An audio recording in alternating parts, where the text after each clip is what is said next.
All right. It is 1 p.m. here, so let's go ahead and begin.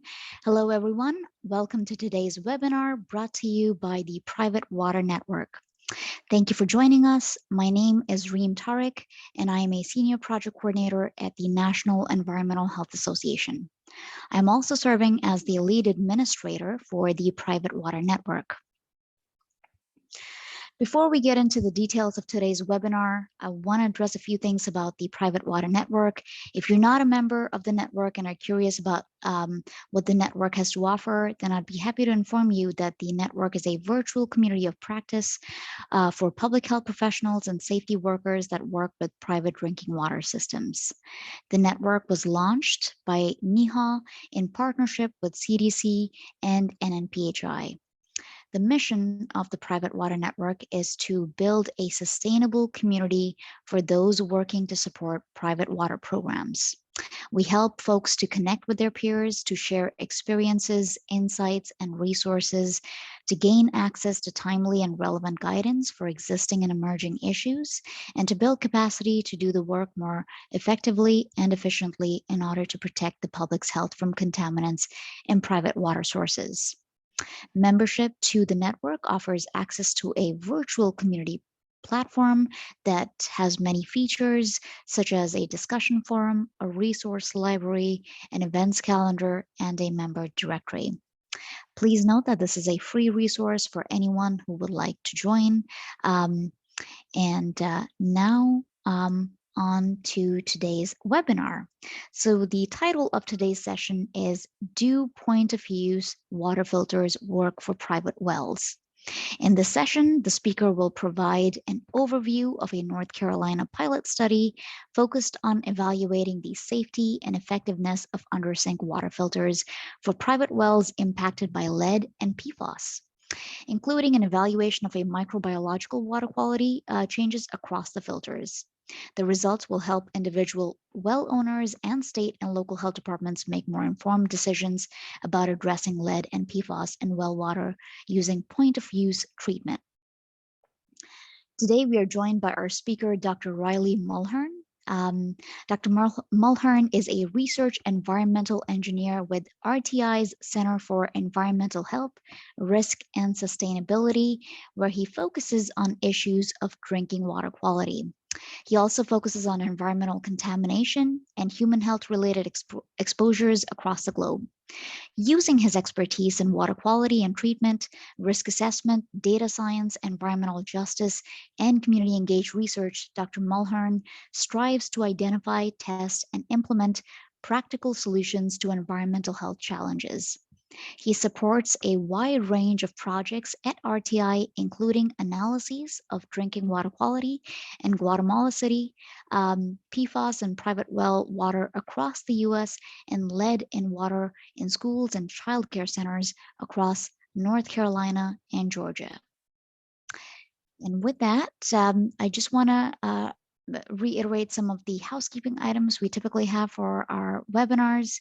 First off, let's introduce ourselves. Say hello to the group by typing your name, organization, and location on the chat box. Please note that this session is being recorded and the recording will be uploaded onto the Private Water Network resource library upon the conclusion of this webinar. We are hoping to have a rather interactive webinar, so please, if you do have any questions for our speaker, drop them in the Q&A box or the chat box, whichever is most convenient for you at any point during the webinar, and we'll take those questions at the end of the presentation. We will also share any links to any resources that are mentioned in the presentation onto the platform, as well as a follow-up email, which you can expect as part of this webinar. At the conclusion of the session, you will be directed to a short evaluation survey, as well as an annual evaluation for the network, which I'll talk more about towards the end of this webinar. Please do complete that brief survey, as it does help us plan and improve our future offerings. And with that, Dr. Mulhern, I will turn it over to you. Great. I'll start sharing my screen here.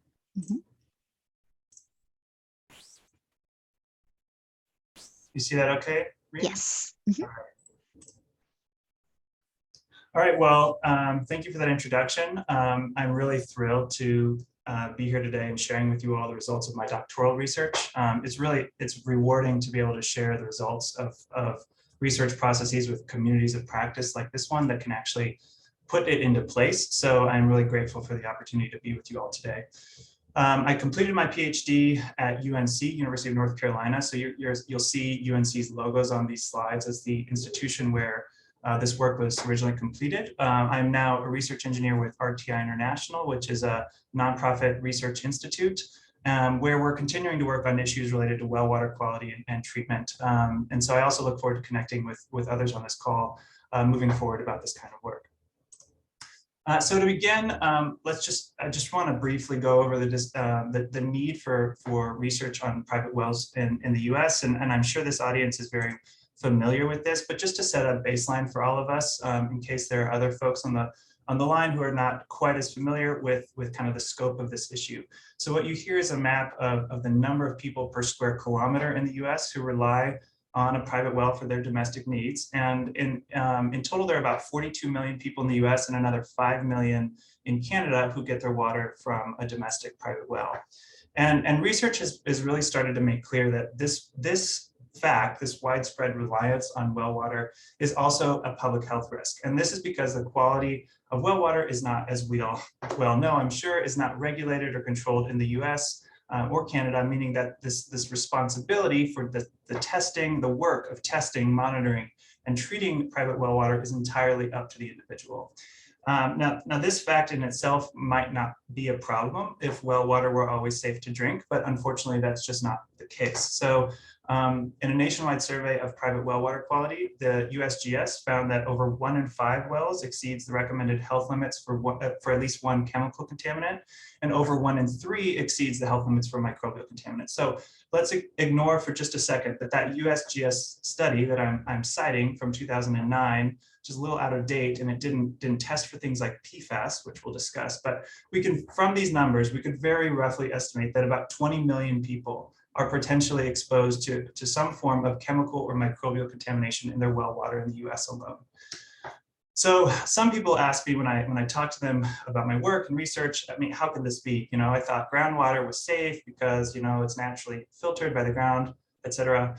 And in general terms, yes, groundwater is safer than surface water for that reason, but that doesn't mean that all well water is, which is kind of an important distinction. So the most common cause of contamination of private wells is actually through cracks and leaks at the surface in poorly maintained wells. And that allows rainwater and floodwaters potentially to carry pathogens that can pass directly into the aquifer, sort of like a straw that goes straight into the ground without that natural filtration process. But then even in the most well-constructed and perfectly maintained well, a range of environmental hazards can really still cause problems. So you have neighboring industries, livestock, agricultural wastes, landfills, septic systems. All of these can introduce chemical contaminants into the ground that ends up in private wells. And then on top of that, groundwater can also be corrosive, meaning that harmful metals like lead can leach into the water from the pipes. So with all these potential hazards, it can be very difficult to adequately maintain a well and make sure the water is always safe to drink if you're a private individual well user. So for my research, I focused on 3 contaminants in private wells that are a high priority. And so these include lead and other heavy metals, per and polyfluoroalkyl substances, and microbial contaminants. And by no means do I mean to say that these are the only contaminants of concern for private well water, but as you'll see, there are some important unanswered questions around these 3 regarding point of use treatment. So first, just as a quick synopsis of these 3. Lead is a common one we've all heard about a lot since Flint, but unfortunately lead in private well water gets a lot less attention. So like I mentioned, lead is generally a premise plumbing contaminant, meaning that it originates from the pipes, the fittings, the faucet fixtures, rather than the aquifer itself. And it's a potent neurotoxicant, so that can really lead to tragic health effects in children, especially like decreased IQ, learning disabilities, and behavioral problems. And then on the right here, you see these these numbers of some recent research by my doctoral advisor, Dr. Jackie McDonald Gibson, who's now at Indiana University. And her work has shown that children who rely on private wells in North Carolina had a 25% higher odds of elevated blood lead levels above the CDC reference level, and then consequently also had a 38% increased risk of being reported for some serious delinquency after age 14, right? So we can actually, and that's just recent research came out in December of last year. So we can actually measure these effects of lead in wells at a population level, which is, it really emphasizes why we need solutions to protect children on well water. And then next, I've mentioned PFAS. These are human-made chemicals that are used in producing a whole host of nonstick and waterproof products like Teflon, nonstick cookware, Gore-Tex fabrics, stain-resistant carpets, you name it, food packaging, firefighting foams. And because of their ubiquitous nature in all of these products in our lives, there are also numerous sources of PFAS in the environment that can affect well water. So that includes wastewater treatment plants, military bases, airports, and fire stations that use firefighting foams, landfills, and then industrial facilities where these are used or produced or also just stored. And then so the full scope of health effects that are associated with elevated PFAS exposures is really still being studied, but they've been associated with a whole range of different health effects you can see here. And it's just one example. I'm guessing many of you are familiar with a study from West Virginia where they found that well users surrounding a fluorochemical manufacturer actually had PFAS levels in their blood serum 20 times higher than the national average. So well water can be an exposure route, a serious exposure route. And then third, when we talk about microbial contaminants, we're talking about potential disease-causing pathogens in well water. They can come from fecal waste, either from septic systems or livestock, like large hog farms, which is a problem in North Carolina, and also from flooding and rainwater, like I mentioned before. And you can just see some of the numbers around kind of the burden of disease associated with pathogens in well water.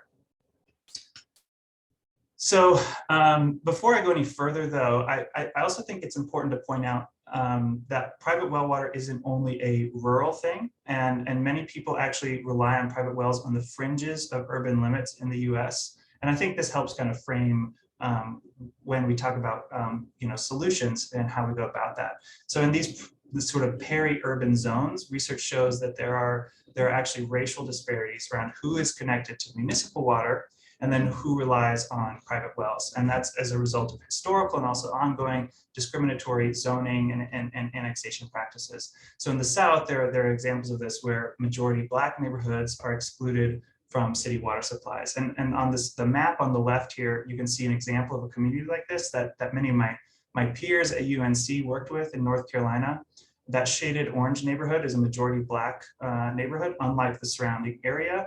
And those bluish lines are the water mains for the nearby city. And you can see they lead right up to the edge of the neighborhood, but don't actually serve those homes.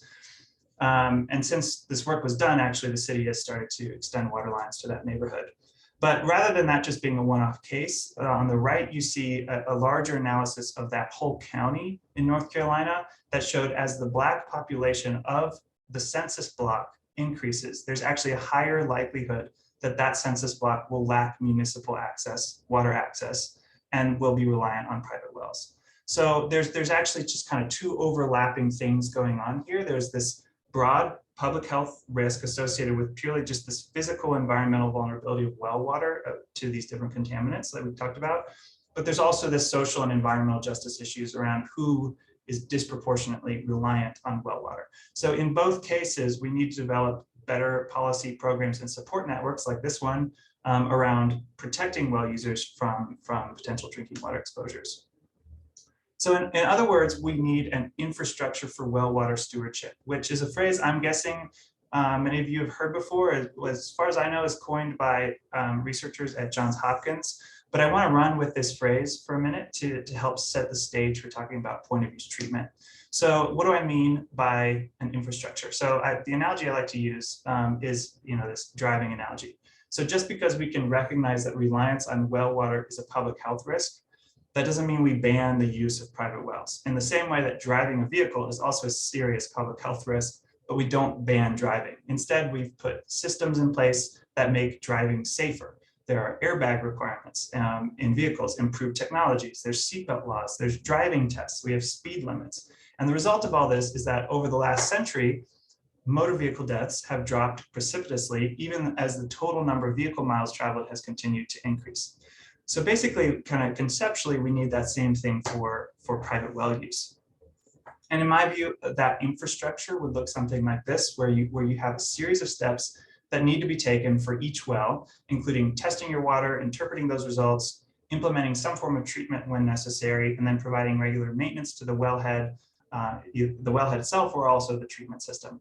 And then all of this would ideally operate as a cycle, and each step would be supported by federal, state, and then local county policies and programs, like that driving analogy. And there's some scattered examples of this, and I'm sure those of you on this call can point out many others that I'm not aware of, but just a couple of examples. So for the testing step, New Jersey has a well testing requirement for arsenic during real estate transactions. And then North Carolina has a well testing requirement for newly constructed wells after 2008. And then kind of moving on to the next step of interpretation, and other states like New Hampshire have developed interpretive services around this Be Well Informed guide, where people can input their water quality results and help them understand what to do about it. The National Groundwater Association also has some resources. But the critical, water treatment and maintenance steps, which are actually the crux of it, of this sort of infrastructure, are largely dominated by private companies and contractors. So there's really not a cohesive infrastructure around these later steps nationally, and then state by state and even county by county, each of these steps is sort of piecemeal and ad hoc. And as a result, many well users don't make it through this whole cycle of stewardship. So if testing is considered an on-ramp to these behaviors and safer well water, then there are also many large off-ramps that can occur between each of these steps, which lead to, in most cases, non-action or simply relying on bottled water. So as a result, we kind of are left with this question around point of use treatment and why is this so difficult? So my research looks kind of deeper into this treatment step. Focusing specifically on point of use treatment, so treating the water at a single faucet where it is consumed rather than the whole house entry system. And this type of water treatment is really widely accessible. It's you can buy a point of use treatment filter at every hardware store in the country. So we're not talking about something, an obscure or some new technology here. And the point of use treatment market is valued at almost $20 billion.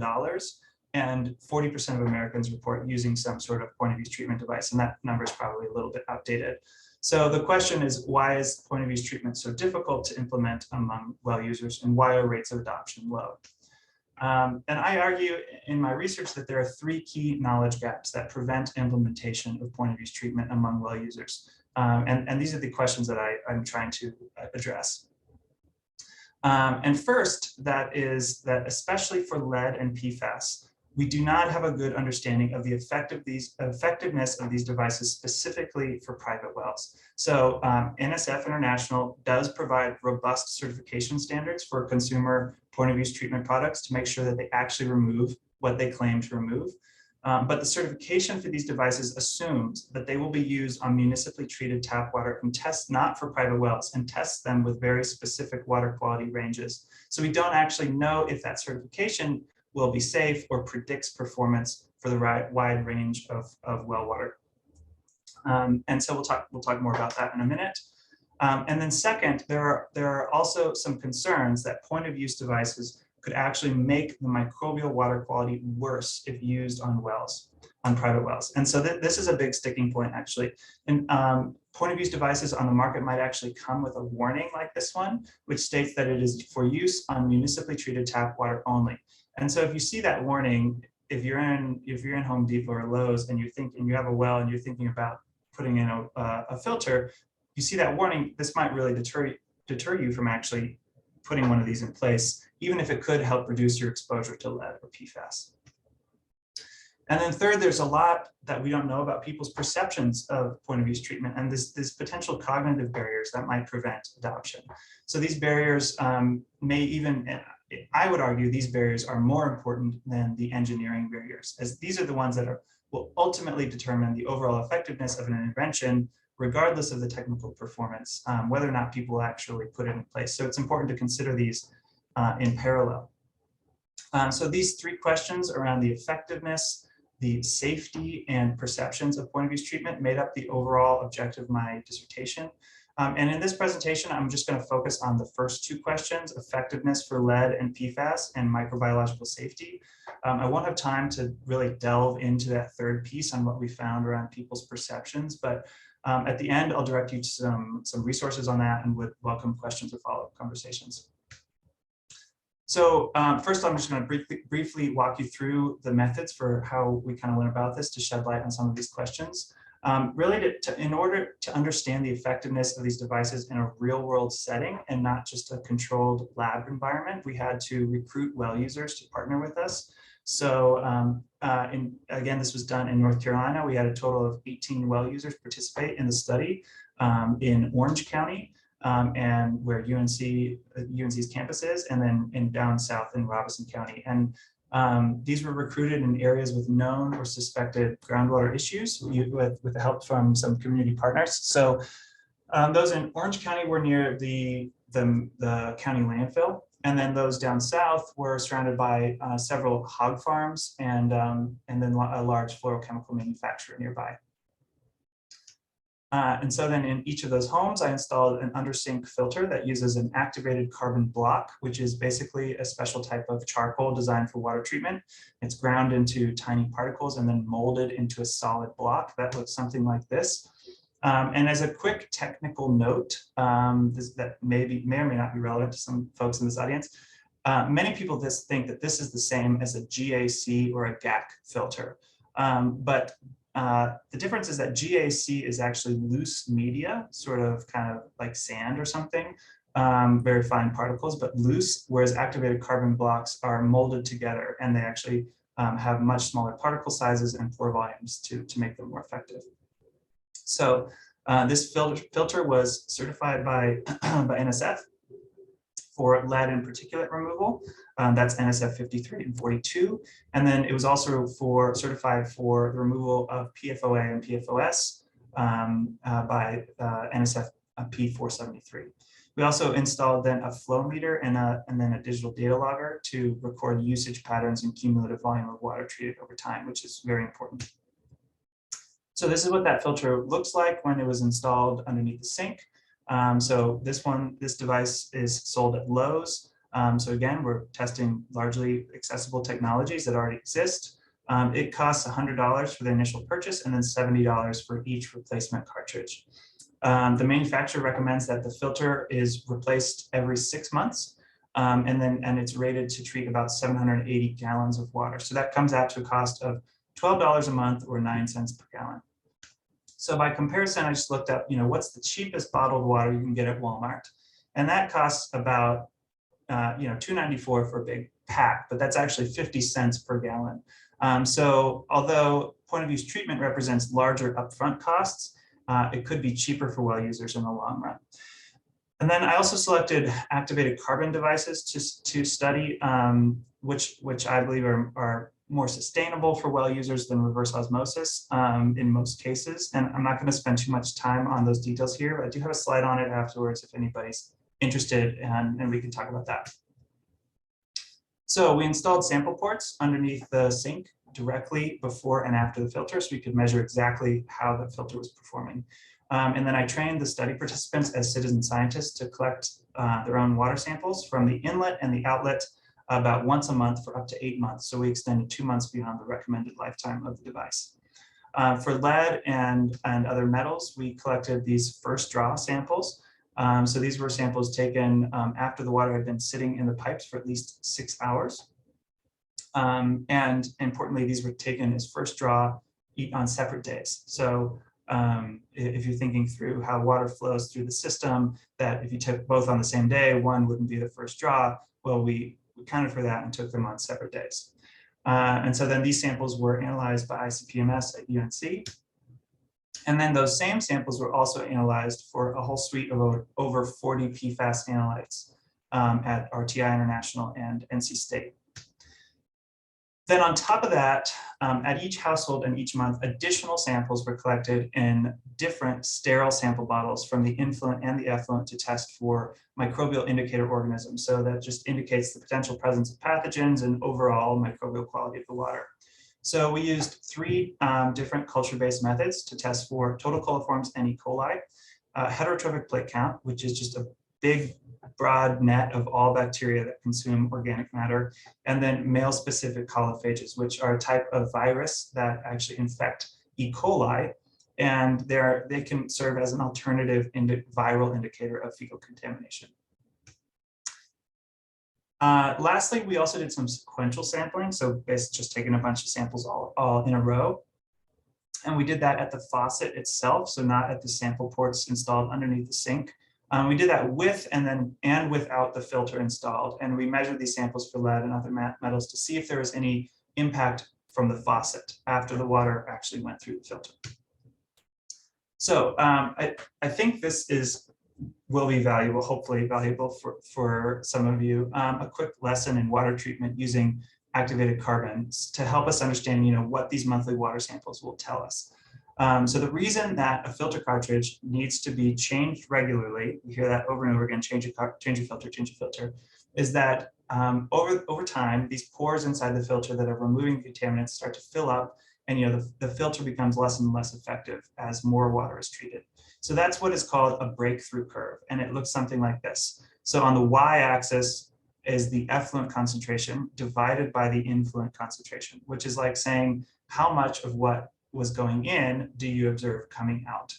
And so early on in the filter's life, you expect to see 100% removal for some amount of water treated. But eventually the filter becomes less and less effective and you get 100% breakthrough, which is the same as saying 0% removal. And then sometimes you may even observe this overshoot effect when you get more coming out of the filter than you had going in, because it's sort of like a sponge reaching its saturation point, and the filter starts to just release some of the stuff that it previously removed.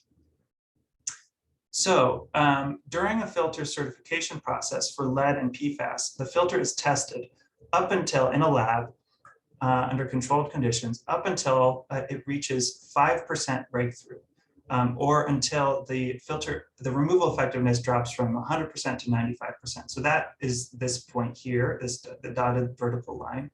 And then whatever amount of water it took to get to that point is divided in half, and that is the certified capacity that the manufacturer is allowed to claim when it sells the product. So there's a significant safety factor that goes into the design and certification of these devices.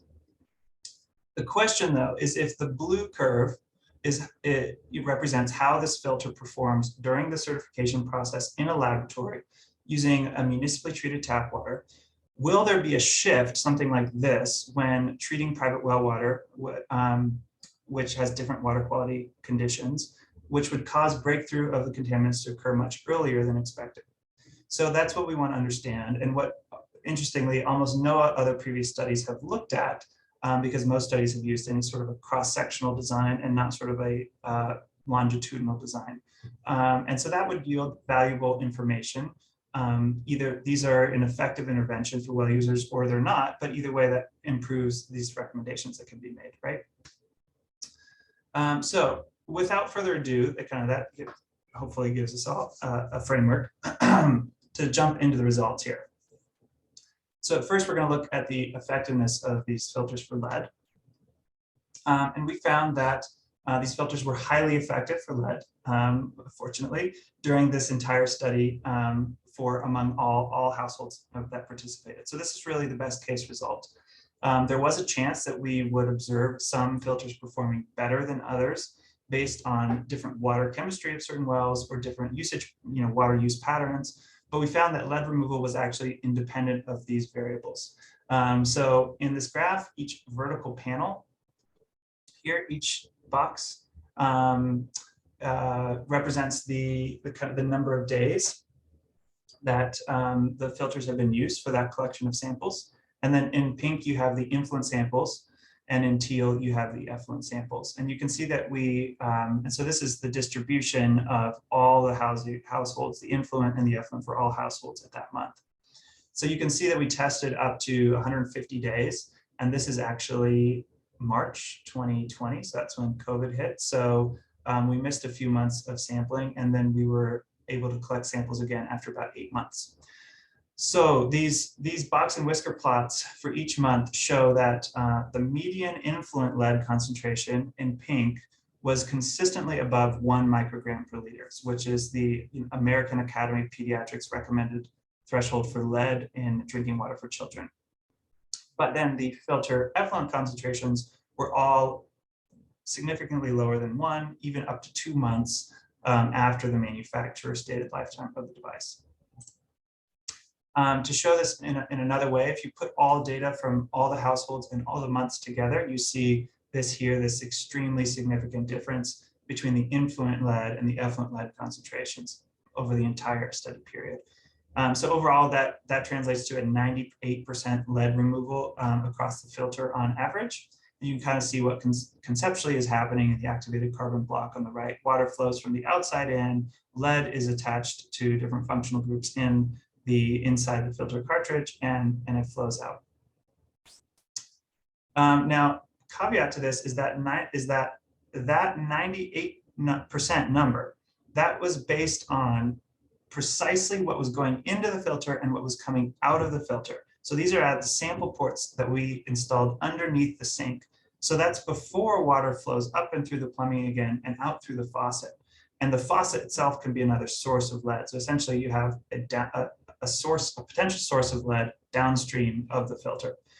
So to understand really the practical lead reduction that you would get at the tap, we used that sequential sampling I mentioned before, where we took a series of samples at the faucet. So when we did that, we found that even though, so you'll see here that, this is how much water we flushed out of the faucet, and this is with the lead concentration with the filter installed. So when we did that, we found that even though the filter was effectively removing all the lead, then water can flow out, and then it can sit in contact with the faucet for several hours. So you get a curve like this where the lead concentration is initially high for that first 250 mils of water, and then it drops down quickly again as you flush the water, as you run it. And then this is as clean, recently filtered water comes out.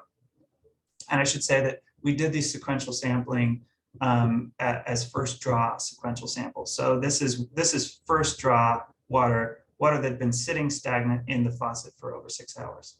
So then we did that again without the filter installed, and you get a curve like this. So you can see, you have a similar curve which drops down, but it doesn't drop down as fast or as much as with the filter installed. And so if you look at the flushed results with the filter and without the filter, that's an 85% average reduction at the tap after flushing. And so flushing is actually a commonly prescribed lead mitigation strategy for folks on well water and on municipal water. And you can see that the filter improves the safety and effectiveness of flushing as a recommendation.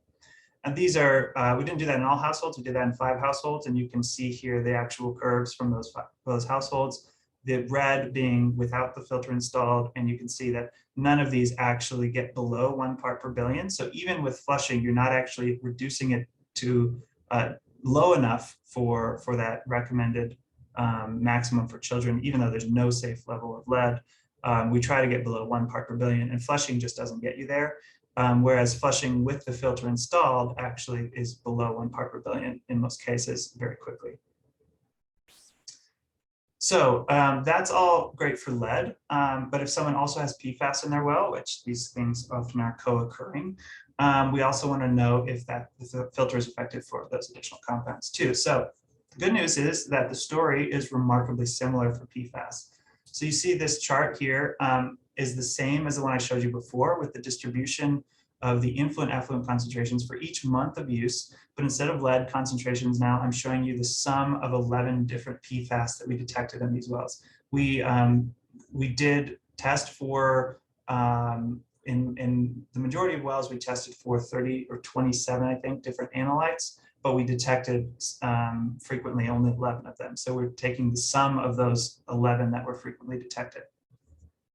And there isn't a universally agreed upon threshold for a safe level of PFAS in drinking water, but these dashed horizontal lines give a comparison to some of the guidelines that exist. So here we have the 70 nanograms per liter advisory level for PFOA and PFOS combined. And then here, just for reference, is the 20 nanogram per liter MCL set by Massachusetts and Vermont for drinking water for the sum of 5 and 6 different PFAS respectively. So we can just compare that here. You can see that the PFAS concentrations in the influent were all relatively elevated, some exceeding these 20 nanogram per liter thresholds. But all of the effluent samples among all the households were low, and they were actually most were below our detection limits for the entire study. And this is, again, up to 8 months of use, so 2 months beyond the 6-month recommendation.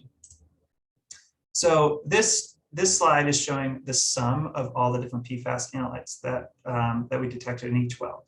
But then this shows all of those concentrations for the PFAS analytes broken out by analyte. So each individual PFAS.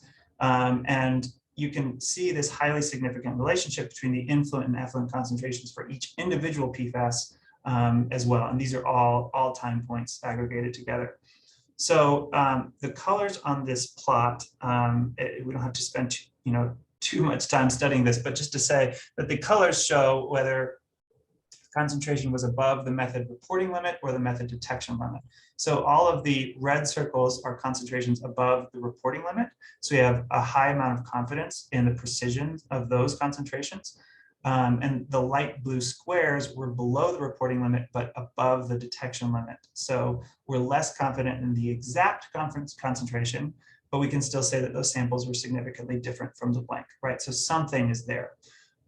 So overall, what that shows is that there was a 99.5% reduction in the prevalence of reportable PFAS, of any reportable, that is any PFAS above the reporting limits in the filtered samples. And there was also a 91% reduction in the prevalence of any detectable PFAS. So any PFAS above the detection limit. And then we used a statistical model to estimate the actual reduction in reduction of concentration in the filtered samples. We found that the total PFAS concentration was reduced by 97 to 99% during the whole study. And this, just to say too, that this includes short chain perfluoroalkyl ether acids, it's like Gen X, PMPA, some of these sort of emerging replacement compounds that are detected, especially in our study area around an active fluorochemical manufacturer in North Carolina.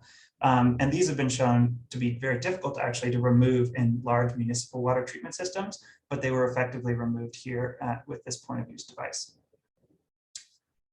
So let's go back to this theoretical breakthrough curve that we discussed before. And these results for lead and PFAS that indicate that this observed portion of the breakthrough curve during the first 8 months of use among all 18 households was during this initial lag period, right? So this area here is before anything begins to appear in the effluent, as it should. That is how point of use filter should work. We should only ever be observing this lag period.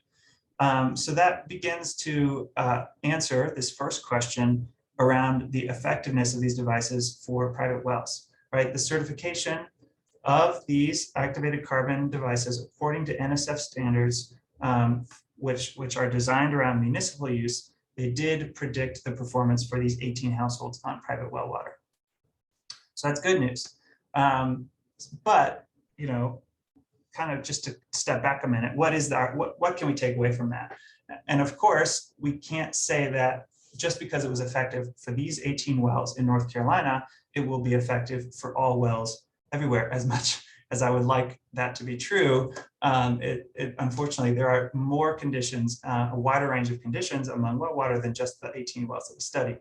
But what this does give us, or what I hope the takeaway is increased confidence in the use and testing of activated carbon point of use treatment for well users who are affected by lead and PFAS in other contexts. And so then as these devices are applied and validated in a wider range of contexts, we will be able to update and improve those recommendations with more and more data. But this hopefully provides a stepping stone using evidence from real world testing to make informed decisions about what is likely to work in other areas. Now, since I imagine there are many practitioners here for whom these kinds of details matter, a couple of notes on additional context that these devices really should be tested in. So first, other general water quality conditions. So these wells, the wells in our study were relatively low DOC, dissolved organic carbon, and they were soft to moderately hard water. So potentially waters with higher levels of organic matter and then maybe higher hardness, they may be more difficult to treat. And we need to continue to understand that.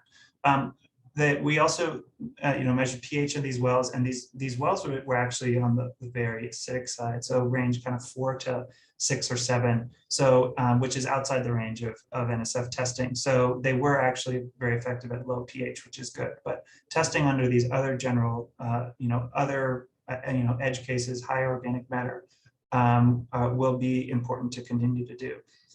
We also need to test it with increased water use. So we did this under real world conditions and found that people actually only used about half of the filter's certified capacity over the first 6 months. So they used on average about 8 liters per day. And what drives that behavior is not fully clear, and it can really vary from house to house. But since these were installed only on the cold water line, some people reported sort of naturally rationing their filter use by mainly using hot water for washing dishes or washing hands or that sort of thing. And then they only use cold water. They set their faucet to cold water for drinking water and cooking.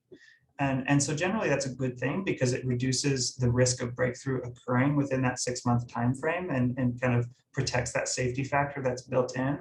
But others may have different use patterns, and we need to continue to test that. And then higher influent conditions is the big one. So the max first draw lead levels in homes that we studied reached 34 parts per billion. And then that's actually about 10 to 15 parts per billion when sampled at the filter influent underneath the sink. And then the maximum sum of PFAS analytes was 131 parts per trillion. So for comparison, the certifications, NSF certifications for activated carbon filters could handle up to 150 parts per billion of lead. So almost 10 times what we challenged them with in this study. And then up to 1,500 parts per trillion of PFOA and PFOS. So, they are likely to still be effective at higher concentrations given the certification. But again, we should continue to validate these for well users and other sites. So these are some of these takeaways. Happy to come back to these in the questions. But I'm gonna switch gears here to the microbiological results, because this is a huge parallel question that is unanswered, that regardless of whether they're effective for these chemicals, we need to understand, is there this microbial risk before we make recommendations. And remember, you might see this warning on a filter that you pick up from Lowe's or Home Depot, says for use with municipally treated tap water only. And this disclaimer has been put in place due to research that shows that activated carbon filters can cause these significant increases in the amount of bacteria in the treated water. And that's due to the pore space within the filter that is conducive to bacterial growth and long stagnation periods of most point of use devices. So really they're only in use for minutes per day. For every 24-hour period, they're only in use for a few minutes actually. And so although some epidemiological work has shown that this increase in heterotrophic plate counts, just bacteria in point of use devices, does not actually indicate a GI, gastrointestinal health risk when used with previously disinfected water on a municipal water system. There are still a lot of unknowns around whether these devices could actually be colonized by harmful pathogens when we're actually using it in a well water scenario. And well water is not guaranteed to be microbiologically safe, right, as it goes into the filter. And so we tested, like I said, the influent and the effluent for these different microbial indicator organisms. And just check, so I'm doing on time. When we tested the influent water quality of all these homes in the study for about 5 months, we found that the raw well water was generally poor in most of these homes. So no influent samples had E. coli, but about 10% of all influent samples were positive for total coliforms. 55% of all samples were positive for coliphages. Remember, these are the viruses that infect E. coli. And then almost all wells, or 94%, had coliphages detected at least once. So in general, relatively poor. We also found abundant heterotrophic bacteria. And like I said, that's not necessarily a gastrointestinal health risk, but we did do some DNA speciation on those colonies that we detected. And one of the strains of bacteria that was most frequently found in the influent samples was called Ralstonia piquetti, which can actually be an opportunistic pathogen, meaning it can cause infections in immunocompromised individuals, or when it enters the body through different routes, like instead of ingestion through drinking water, if it enters the body through a wound or through the nose, through inhalation or a neti pot or something like that. So these are all things that well users, keep in mind, would already be exposed to through their normal well water. This is totally irrelevant of the filter. This is things that they would be exposed to. So that has implications for the importance of protecting microbial water quality to begin with. But for now, our question is, did this situation get worse in the effluent?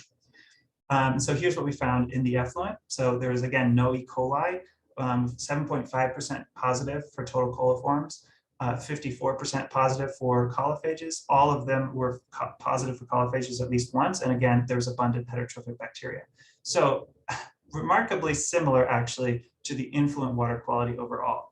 And that's one piece that leads us to conclude that there was really no significant improvement nor significant deterioration in the microbial water quality from the filter use.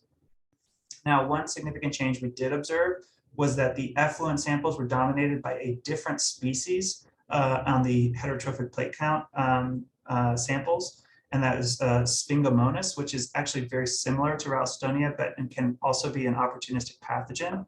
So the risk profile did not change, but the microbial composition did slightly, indicating so that the filter may actually be selective for certain types of bacteria that grow well in that filter environment. So we try to indicate that here with kind of these white colonies or white bacteria going in, yellow bacteria coming out, but it's the same, sort of the same level of risk.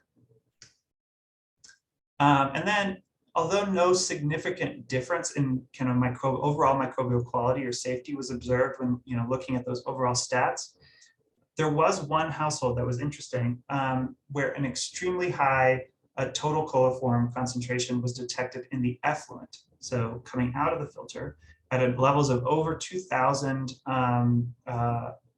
MPN per 100 mil, and the health goal should be 0, even though they weren't detected in the influent at all in that filter. So it demonstrates that there is a possibility of unwanted bacteria to colonize the filter in some instances.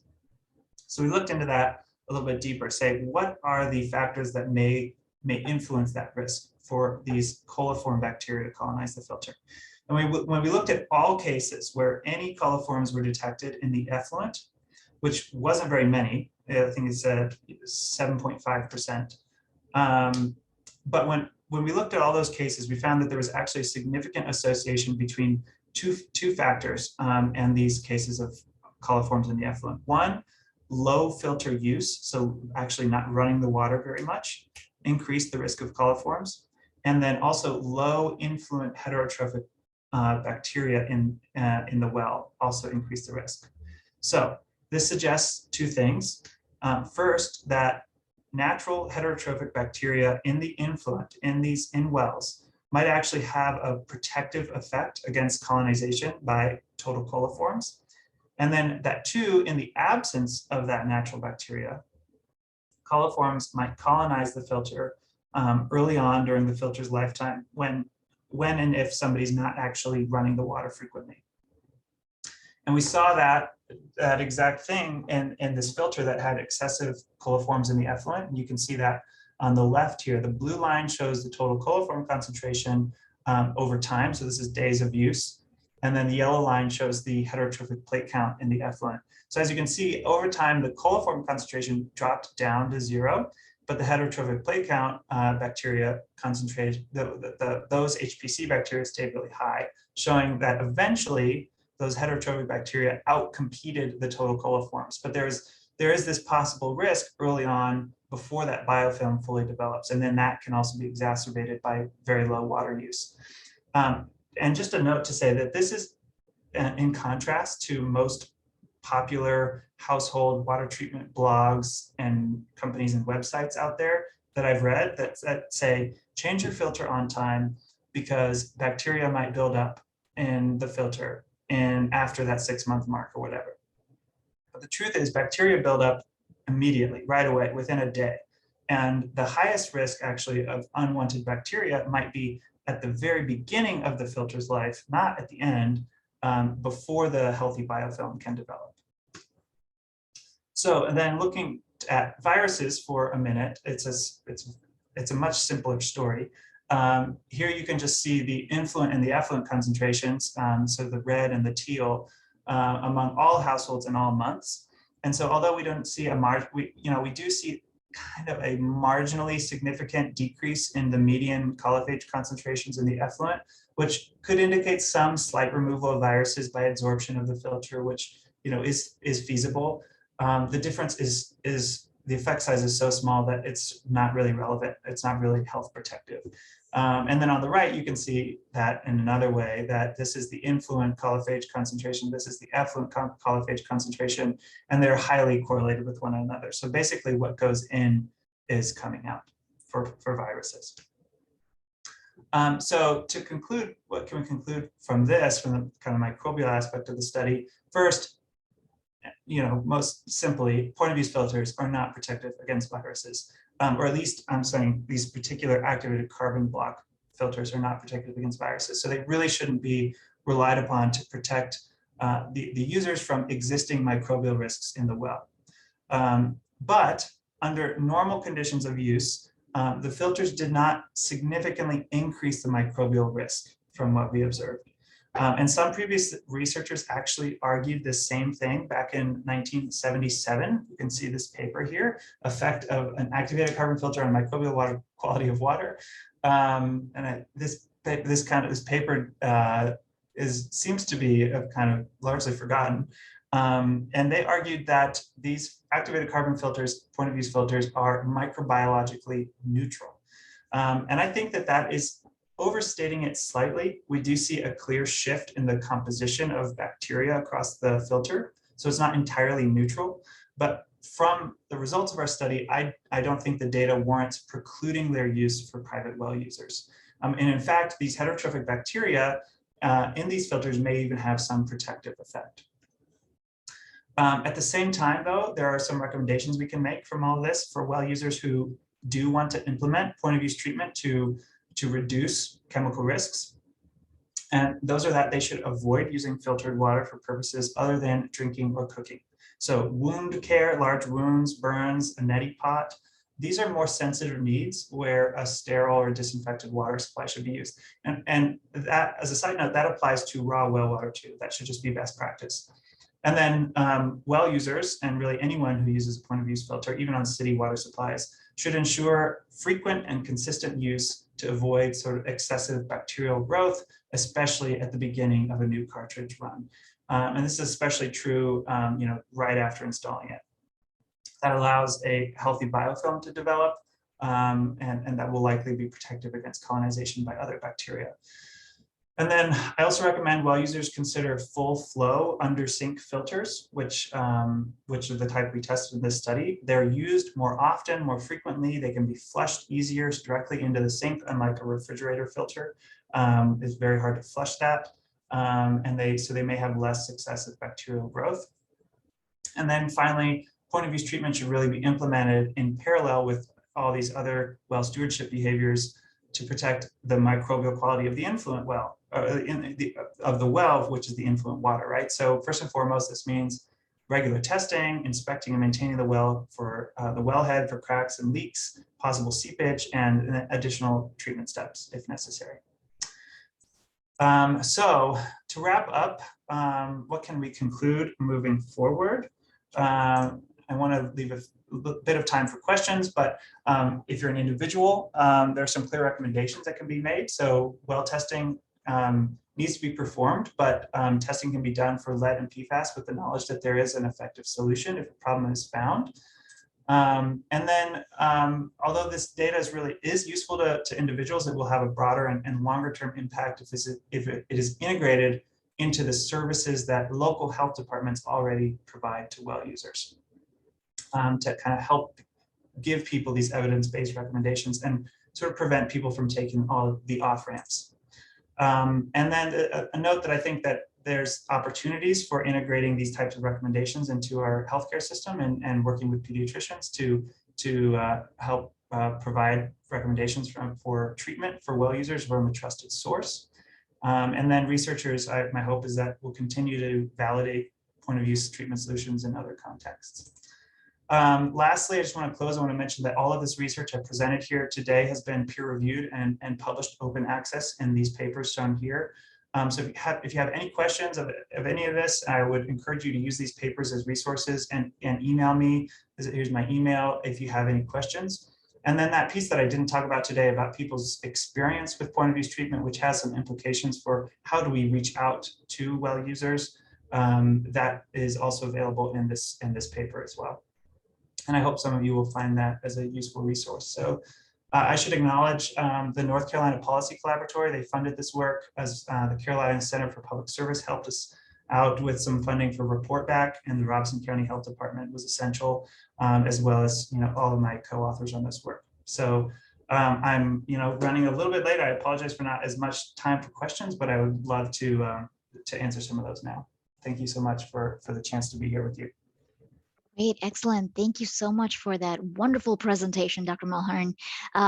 Again, just as a reminder to the audience, please drop your questions either in the chat or the Q&A box. I see that we have some questions already. Let's go ahead and address them.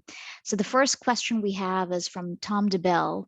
Would you recommend carbon blocks instead of GAC or multi-stage GAC filters? Why did you decide to use carbon block? Good question. So at the time, the filter that we selected was the only Undersink activated carbon point of use filter that was full flow and also certified for PFOA and PFOS. So there are now more filters coming out that are certified for that, for PFAS. But at the time, there were relatively few Undersink full flow filters that had that certification. So that kind of guided us on that. GAC it is typically more what is used for a point of entry system because you can have more carbon in a larger column. It actually has more pore area for bacterial growth. So you may actually have different potential risk factors around bacterial growth and colonization in GAC. The pore size is smaller, the particle size is smaller, so that actually reduces fouling by dissolved organic matter. So I do recommend activated carbon block filters for these point of use applications, but that doesn't mean that GAC is not effective. And in fact, they've been shown to be very effective for PFAS and for point of entry systems. But for these small scale applications, I think activated carbon blocks are the way to go. Great, thank you. Juliet O'Keefe asks, what is the source of lead in the well water entering the filter? Is it just from fittings, plumbing running from the well to filter system? That's a great question. And it's a point I didn't have time to really go into, but the highest lead concentrations are at the faucet. And then when we did so if the water flowing into an undersink filter will have a lower lead concentration than your first draw lead at a faucet in your typical well. And so that is exactly what you just said. Potential other fittings, solder in the home, anything that could be associated with the borehole or the pressure tank, sort of the pump system. So there's actually myriad potential sources in a home on a private well that are upstream of the faucet itself. The faucet is typically the biggest culprit, But we do have all these other sort of cumulative sources that, that the filter would protect against. Great. Um, we'll take one last question. We do have other questions that we might try to address via follow-up email. It remains to be seen at this point, but I can't promise. Let's take one more question.